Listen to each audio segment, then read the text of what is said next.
आज यहाँ पे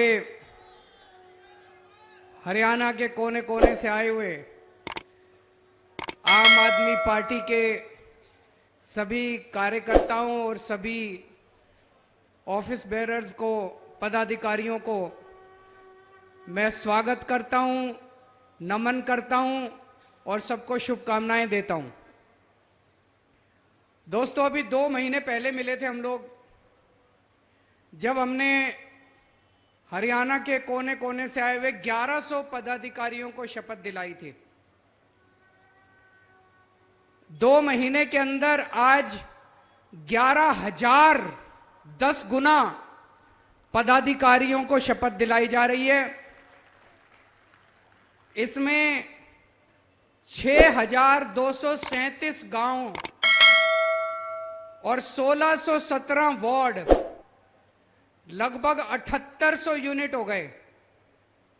हर गांव और हर वार्ड से आज एक एक पदाधिकारी आया है। तो आप सोच सकते हो, आम आदमी पार्टी का संगठन हरियाणा के हर गांव में पहुंच चुका है और हर वार्ड में पहुंच चुका है।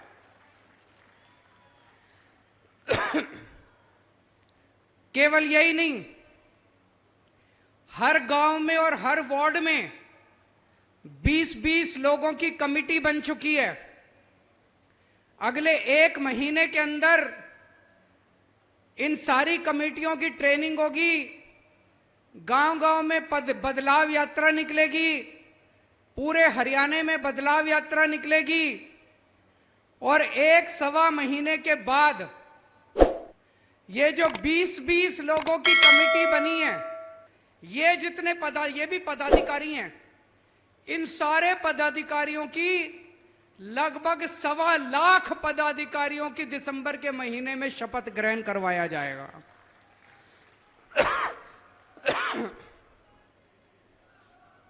जिस पार्टी के इतने पदाधिकारी हों,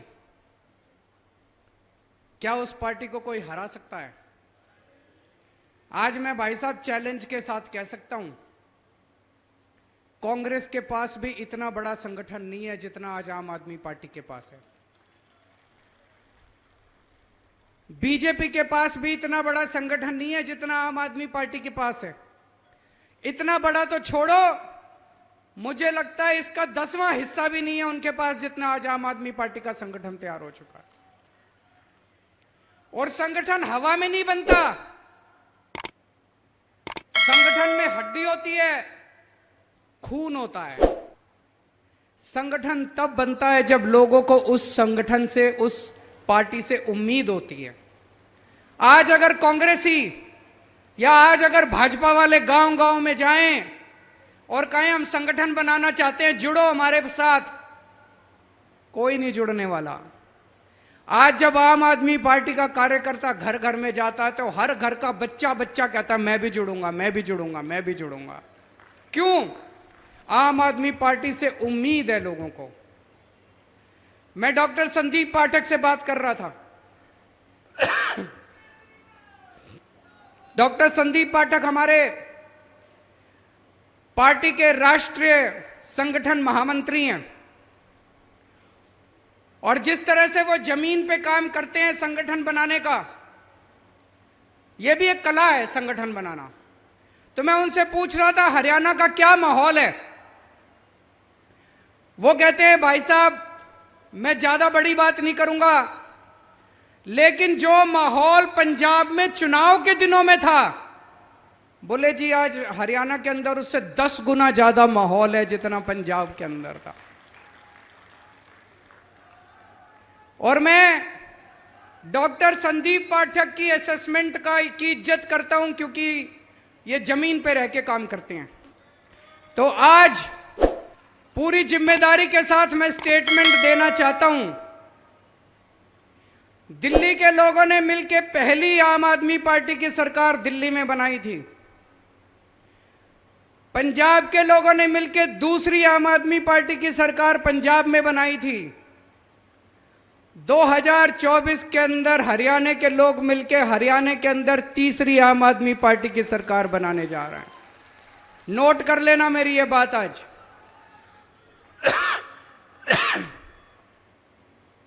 हमारी पार्टी छोटी सी पार्टी है, अभी बनी है, 11 साल हुए हैं। 11 साल कुछ भी नहीं होते।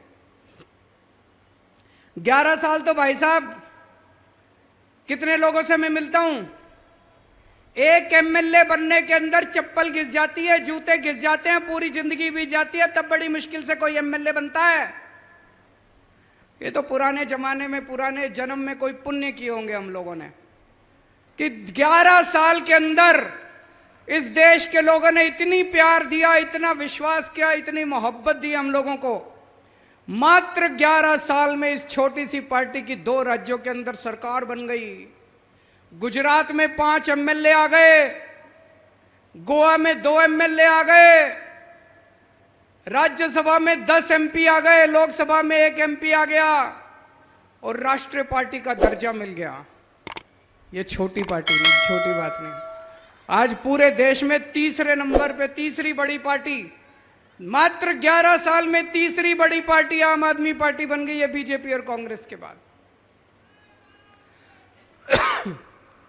मोदी जी इसी बात से घबराते हैं, मोदी जी इसी बात से घबराते हैं कि जितनी स्पीड से ये आम आदमी पार्टी चल रही है, अगर ये इसी स्पीड से चलती रही तो एक दिन इन सारी दूसरी पार्टियों का सुपड़ा साफ कर देगी, जैसे दिल्ली और पंजाब में कराया।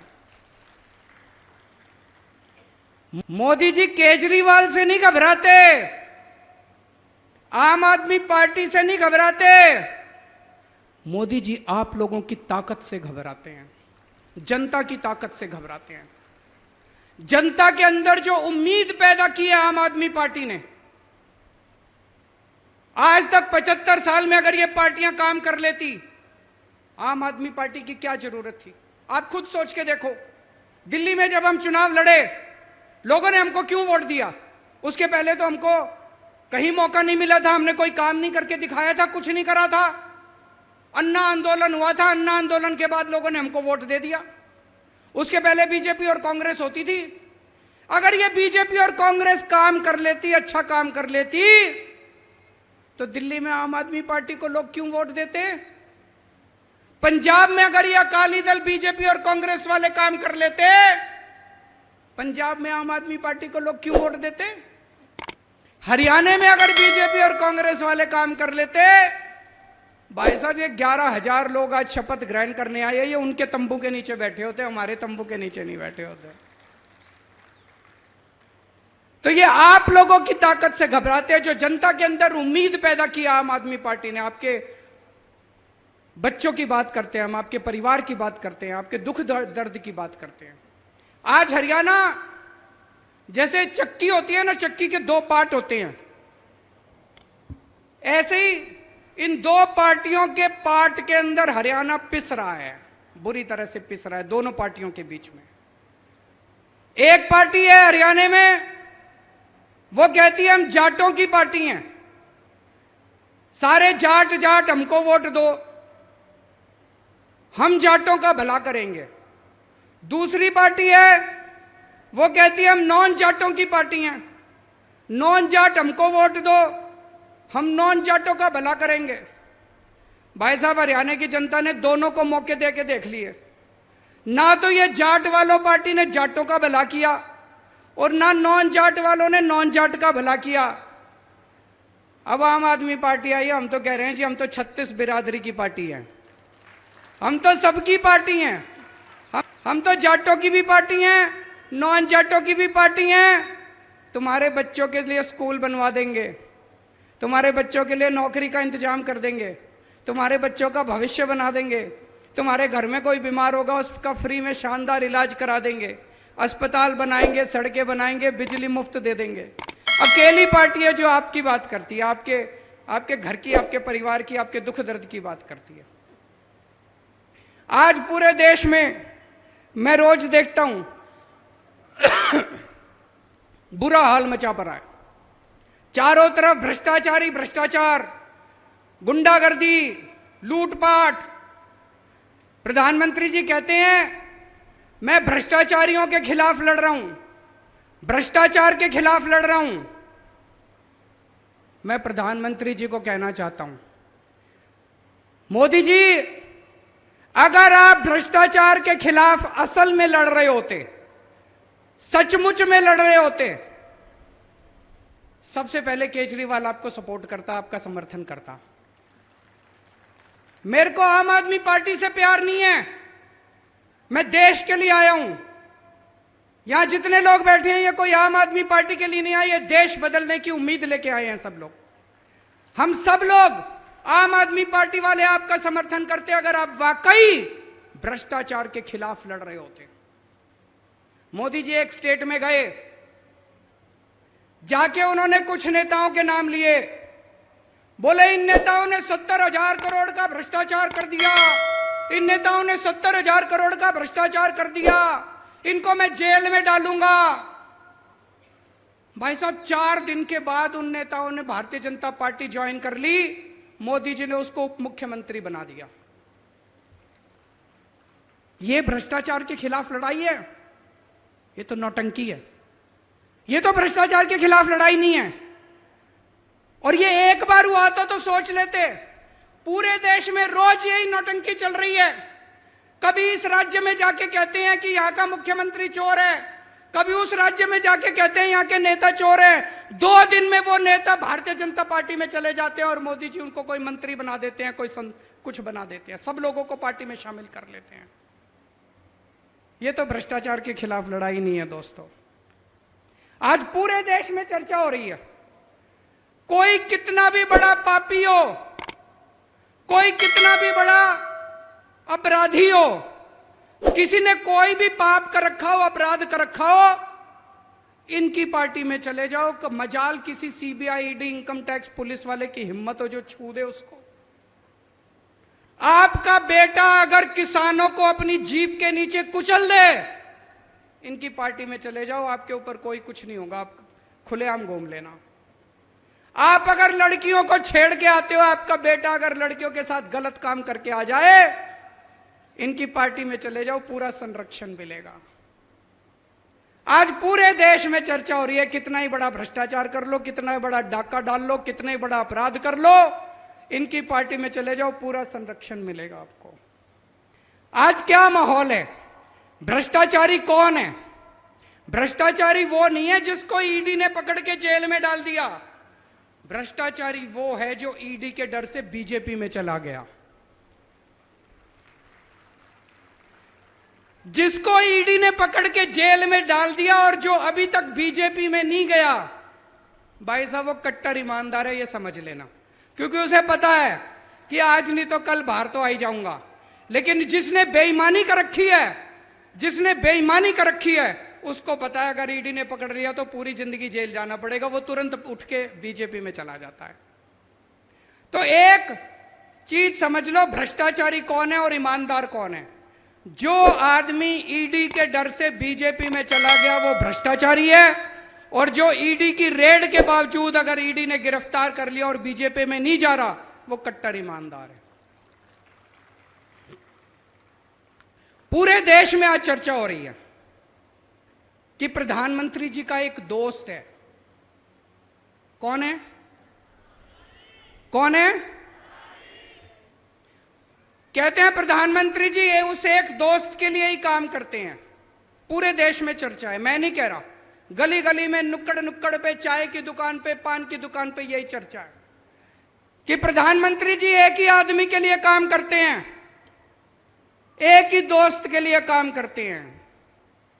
और आजकल तो चर्चा उल्टी होने लगी है कि असल में ये दोस्त ही देश चला रहा है, सारे निर्णय वो दोस्त ही ले रहा है, प्रधानमंत्री जी निर्णय नहीं ले रहे। जनता में चर्चा है, जनता में चर्चा है। लोग मेरे को आके बताते हैं कि जी दोस्त ही देश चला रहा है, कानून उस दोस्त के ऑफिस से बन के आते हैं और पास होते हैं, वो दोस्त ही निर्णय लेता है।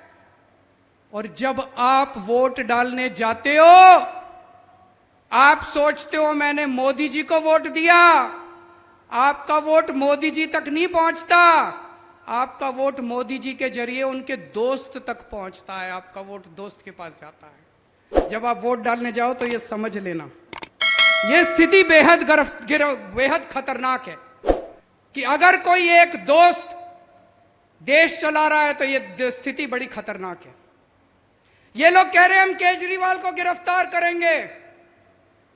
मैं उनको कहना चाहता हूं, मेरे को तो गिरफ्तार कर लोगे, मेरी आवाज को कैसे दबाओगे, मेरी आवाज को कैसे रोकोगे? आप मुझे गिरफ्तार कर लो, मोदी जी मेरे को गोली मार दो, केजरीवाल मर जाएगा, लेकिन आपके नींद के अंदर भी आपको मेरी आवाज सुनाई देगी, आपके कानों में मेरी आवाज गूंजेगी। मरने के बाद भी मेरी आवाज आपको चैन से सोने नहीं देगी। मोदी जी, अंग्रेजों ने भी यही सोचा था। भगत सिंह अंग्रेजों के खिलाफ खूब बगावत किया करते थे। अंग्रेजों ने सोचा इसको जेल में डाल दो, उन्होंने भगत सिंह को जेल में डाल दिया। जैसे ही जेल में डाला, घर घर के अंदर भगत सिंह की आवाज पहुंच गई दोस्तों। फिर उन्होंने सोचा भगत सिंह को फांसी दे दो, भगत सिंह को फांसी दे दी। भगत सिंह के विचार और भगत सिंह की आवाज आज 100 साल के बाद भी इस देश के कोने कोने में गूंज रही है। मैं मोदी जी से पूछना चाहता हूं, मेरे को गिरफ्तार तो कर लोगे, मेरी आवाज को कैसे रोकोगे? मेरे विचारों को कैसे रोकोगे? मेरी सोच को कैसे रोकोगे? मैं उनको कहना चाहता हूं, मेरे को फांसी तो दे दोगे, गोली तो मार दोगे। कहते मोदी जी के खिलाफ बहुत बोलते हो तुम, प्रधानमंत्री के खिलाफ बहुत बोलते हो तुम। तो आज मैं एक पेशकश करना चाहता हूं प्रधानमंत्री जी को। प्रधानमंत्री जी, मैं आपका समर्थन करूंगा, पूरी आम आदमी पार्टी आपका समर्थन करेगी। आप ये एक दोस्त की वो क्या कहते हैं, नौकरी करना बंद कर दो, दोस्त की दोस्ती छोड़ दो। 140 करोड़ लोगों के लिए काम करना चालू कर दो। ये दोस्त के लिए काम करना बंद कर दो। ये चोर उचक्के भ्रष्टाचारियों को संरक्षण देना बंद कर दो। इनको अपनी पार्टी के अंदर जितने चोर उचक्के बैठे हैं उनको सबको जेल भेज दो। देखो, मैं तो क्या, ये सारा देश आपका साथ देगा। लेकिन अगर इस देश को कोई एक दोस्त चलाएगा, अगर इस देश के अंदर भ्रष्टाचारियों को, पापियों को, अपराधियों को संरक्षण दिया जाएगा, तो अपनी जान की परवाह किए बिना इस देश का एक एक बच्चा आपकी खिलाफत करेगा।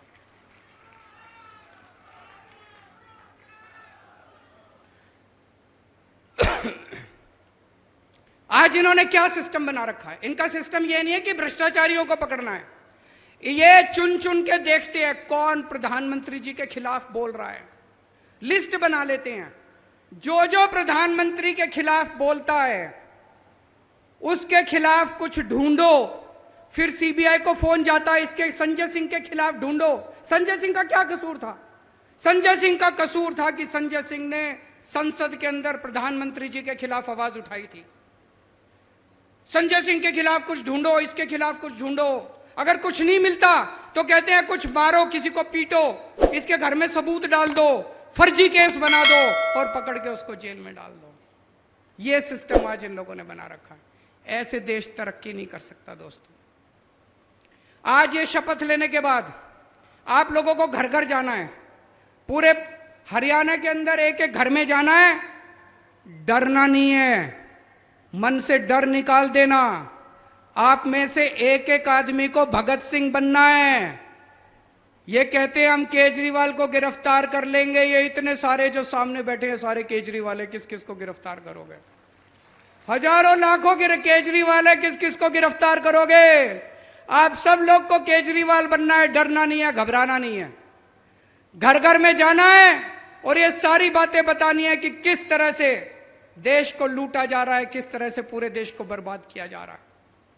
जब आप किसी के घर में जाओगे, उनसे बात करोगे, तो हमारे देश के अंदर कुछ लोग हैं जिनको अंधभक्त कहा जाता है कि नहीं है? उनसे उलझना मत।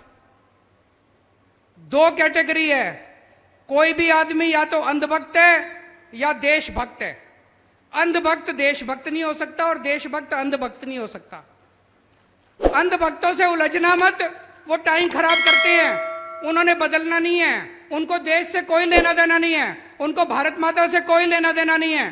कोई अगर ज्यादा उलझने की कोशिश करे, उनको नमस्कार करके आगे बढ़ जाना। देशभक्तों से बात करना बस, देशभक्त आपकी बात सुनेंगे, वो देश की तरक्की चाहते हैं, भारत की तरक्की चाहते हैं, भारत माता की तरक्की चाहते हैं। घर घर के अंदर जाना, आज सबसे बड़ी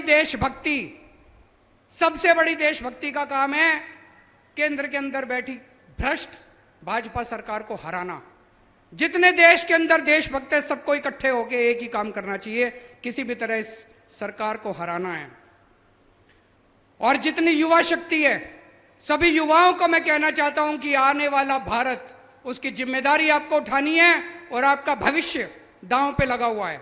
सभी युवाओं को मैं आज अपील करना चाहता हूं कि ज्यादा से ज्यादा संख्या में आम आदमी पार्टी के साथ जुड़ें, इस देशभक्त पार्टी के साथ जुड़ें, कट्टर ईमानदार पार्टी के साथ जुड़ें। चूंकि आज इतने सारे आम आदमी पार्टी के कार्यकर्ता आए हुए हैं, इतने सारे पदाधिकारी आए हुए हैं, मैं एक चीज और कहना चाहता हूं। आम आदमी पार्टी की विचारधारा 3 स्तंभों पे खड़ी है, 3 स्तंभ है हमारे। आम आदमी पार्टी में आके आपको केजरीवाल की भक्ति नहीं करनी, आपको किसी नेता की भक्ति नहीं करनी। हमारी पहला स्तंभ है, हमारी पहली विचारधारा है कट्टर देशभक्ति। कट्टर देशभक्ति, आपको भारत माता के लिए अपना तन मन धन परिवार, पहले फर्स्ट नेशन फर्स्ट, पहले देश, आपको उसके लिए तन मन धन कुर्बान करने के लिए तैयार रहना अगर जरूरत पड़े तो। दूसरी विचारधारा है कट्टर ईमानदारी। बेईमानी को हम गद्दारी का दर्जा देते हैं। अगर कोई बेईमानी करता है समाज के साथ, देश के साथ, कोई भी बेईमानी करता है, वो इसका मतलब देश के साथ गद्दारी कर रहा है। आपको ईमानदारी से रहना है। और तीसरा है इंसानियत।